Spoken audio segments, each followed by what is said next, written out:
अगदी जलद व अचूक बातम्यांसाठी पाहत रहा महामीडिया 24 सदैव तत्पर।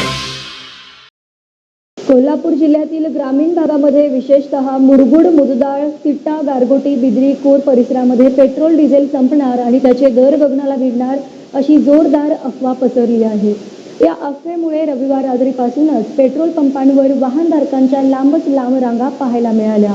मात्र जिल्हा प्रशासनाने ही बातमी पूर्णपणे खोटी असल्याचं स्पष्ट केलं आहे। सोशल मीडियावर असा मेसेज व्हायरल झाला होता की इराण-इस्रायल युद्धाच्या पार्श्वभूमीवर केंद्र सरकार पेट्रोल आणि डिझेलच्या किमतीत 10 ते 15 रुपयांनी वाढ करणार आहे। तसेच काही दिवसांसाठी इंधनाचा पुरवठा बंद राहणार आहे। या एका मेसेजमुळे ग्रामीण भागातील नागरिकांमध्ये भीतीचं वातावरण निर्माण झाले।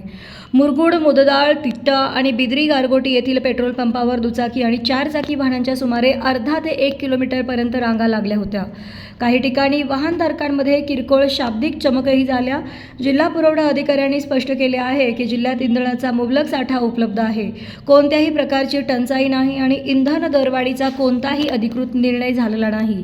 या भागामध्ये अफवा पसरवणाऱ्यांवर पोलीस नजर ठेवून आहेत। अफवांवर विश्वास ठेवून नागरिकांनी अनावश्यक साठा करू नये असे आवाहन पोलिसांनी केलं आहे। केवळ सोशल मीडियावरील मेसेजवर विश्वास ठेवून धावपळ करू नका। इंधनाचे दर हे आंतरराष्ट्रीय बाजारपेठेनुसार ठरत असतात आणि अशी कोणतीही मोठी दरवाढ तडकाफडकी लागू केली जात नाही। सध्या कोल्हापूर जिल्ह्यात इंधन पुरवठा सुरळीत आहे। तर मग चला सबस्क्राईब करायला विसरू नका महामीडिया 24 न्यूज चॅनलला। महामीडिया 24 सदैव तत्पर।